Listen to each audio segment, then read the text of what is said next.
Hello everyone and welcome to another Endgame episode with Coach B and masteryourchess.com.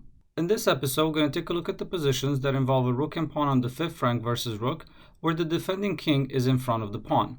To fully understand today's lesson, you need to be familiar with the Lucena position, the Philidor position, and the long distance chess defense. If you're not familiar with those positions, I encourage you to watch my videos on those positions first. So let's get started. In this position, if it's black to move, after rook to h6, black has reached the Philidor defense and will easily draw this game. Checks from the rooks will be met with simply king to e8, just moving up and down along the file. Moving the rook on the other side to b7 doesn't help. Black just needs to keep the rook on the 6th rank, so after rook to g6, checks along the b file doesn't help again. Rook to b8 will simply be met with king to e7, and simply checking the king will just repeat the position. Eventually, white will have to push the pawn to e6 to try to make any progress, but after that, black simply will move the rook to g1, and after king to d6, a series of checks will start, and white cannot escape those checks. There's no shelter for him, and black will achieve an easy draw. Coming back from the very beginning, if it's white to move in this position, after white moves the rook to g6, taking control of the 6th rank, black cannot achieve the Philidor defense anymore. Now black can still draw this position thanks to the work of Joseph Kling and Bernard Horowitz, who published the Kling and Horowitz Defense in 1851, also known as the K&H defense. Knowledge about the Lucena, Philidor, and the long distance chess defense will definitely come in handy, as this position is not a trivial position. After something like king to d7 and rook to a6, here white is threatening to skewer the black king and winning the rook, therefore rook to h1 is required. And always in king and rook endgame, if you intend to check the enemy king, you want to try to put as much distance between your rook and the king as possible. Moving on, after rook to a7 check, the king will go to e8. And now the best play by white will be moving the king to d6. Coming back, a lot of times beginners would play king to e6 here because they're thinking that they're going to checkmate on the next move with rook to a8. However, if this happens after rook to h6 check, king to d5, black has reached the Philidor defense with an easy draw. Coming back, after king to d6, black has to be super careful. If he checks the king on d1, well, he's going to lose this game. After king to e6, white is threatening checkmate with rook to a8. There's only two ways that black can try to defend this. One will be moving the rook to d8 to shelter from the checks. However, this immediately fails after rook to h7, swinging the rook on the other side, threatening checkmate again. After king to f8, the rook will come to h8 check, the king will have to get out, and now white captures the rook and will win an easy game. Coming back, we saw that rook to d8 didn't work. The only other way to get out of checkmate will be king to f8. But this fails as well. After rook to a8 check, the king will be forced to g7, king to e7, and here black can try rook to e1 or rook to b1.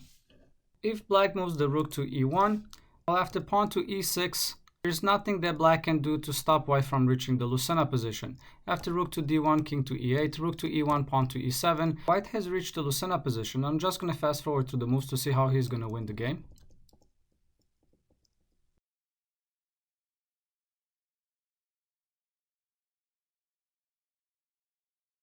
Coming back, we looked at rook to e1 here. I do want to mention that rook to b1 is not any better. Since black doesn't have long distance checks, white is going to still be able to win this game. After pawn to e6 and rook to b7, the white king will be able to chase the black rook away, and there's nothing that black can do to stop white from pushing the pawn and promoting it to a queen. We've looked at rook to d1 and we saw that that doesn't work. I also want to mention that here, rook to h6 check also doesn't work. After pawn to e6, white is threatening checkmate with rook to a8, and the only way to stop that is king to f8. After rook to a8 check, king to g7, the king will move in, and there's nothing that black can do to stop white from promoting to a pawn. Again, the king will come and chase the black rook away, and after that promote the pawn to a queen, winning the game. So coming back, how can black draw this game? Well, the correct move here is rook to e1. What this move does is preventing white from pushing the pawn to e6.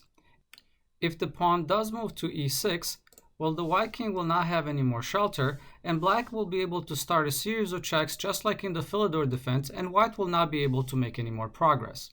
Therefore, coming back, the best reply for white here is rook to a8 check. After this move, the black king is forced to f7, Here, white still can't push the pawn to e6 as the rook will capture with check, and after the king moves away, the rook will simply retreat, reaching a draw. Therefore, white would play rook to a7, and now black is simply going to go back to e8. And we can see here that white doesn't have many options. Checking the king again will simply be met with king to f7. White cannot make any progress, rook to a7, king to e8. Therefore, white has to try something different. And the only other try that he has here is king to e6.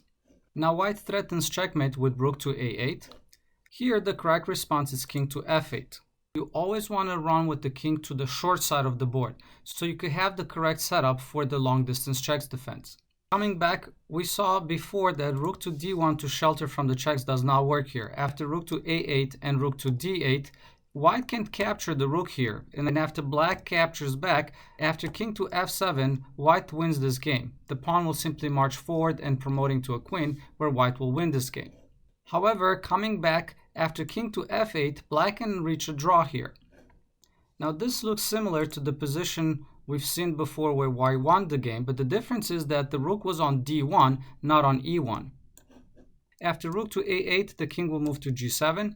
After king to d6, this is a very important move right here, king to f7. What this move does is preventing the pawn to move to e6, as the black rook will be able to capture with check. Therefore, white cannot make any progress.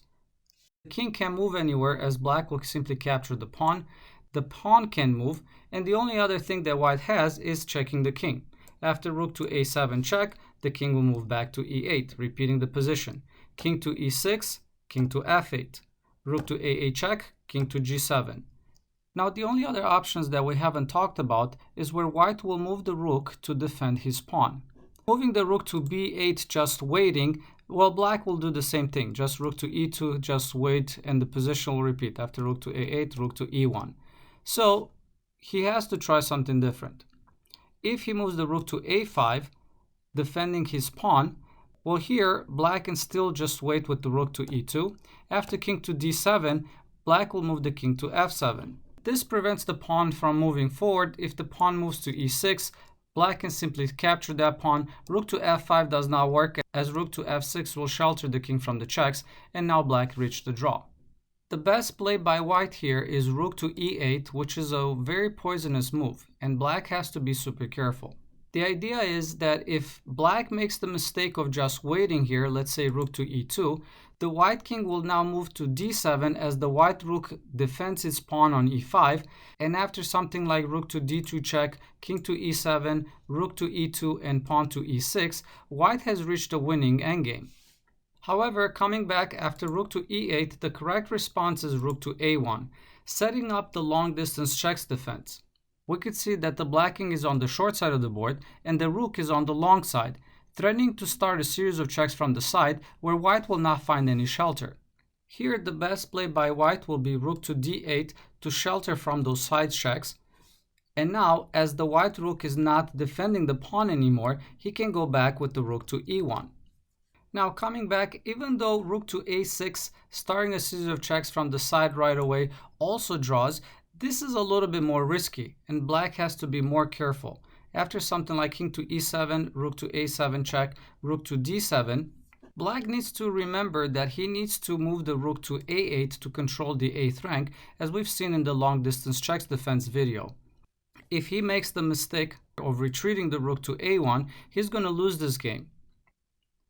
Therefore, coming back after white moves the rook to d8 to shelter from the side checks, not defending his pawn anymore, the safest way is to move the rook to e1, attacking the pawn. And here, white cannot make any progress. After rook to d7 check, the king can go to f8. Rook to d8 check, the king will just move back. If white tries king to d6, here's where black needs to remember to move the king to f7, preventing the pawn moving to e6, as black will be able to capture with check, reaching a draw this way. Coming back from the very beginning, we've gone over many variations which are not that easy to remember. Therefore, I want to go over just the main line one more time and highlight the 4 crucial moments of the position. If you understand the response needed in those crucial positions, everything else will be easy. So as we've seen in the beginning, after rook to g6, king to d7, rook to a6, black is not able to reach the Philidor defense anymore, and he needs to be familiar with the Kling and Horowitz defense. So I'm just going to fast forward to the position and stop at those critical moments. And here's the first crucial moment where you have to remember that checking the king, which is intuitive, will lose the game, and rook to e1 is needed. Moving along.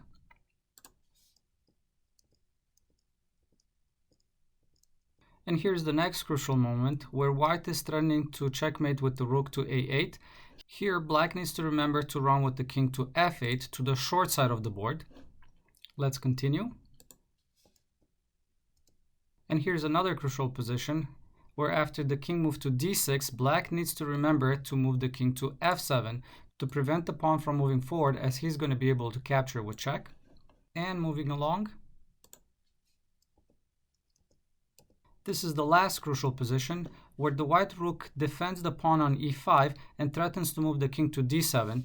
Here, black needs to remember that he needs to move the rook to a1, setting up the long distance checks defense. And if white moves the rook to d8 to shelter from the checks, black will simply move back, reaching a draw. And here's a quick visual of those critical positions and the needed response to help you remember this important defense. Alright, thank you so much for watching this video, and I encourage you to visit my website, masteryourchess.com, where you will be able to practice this position against the computer.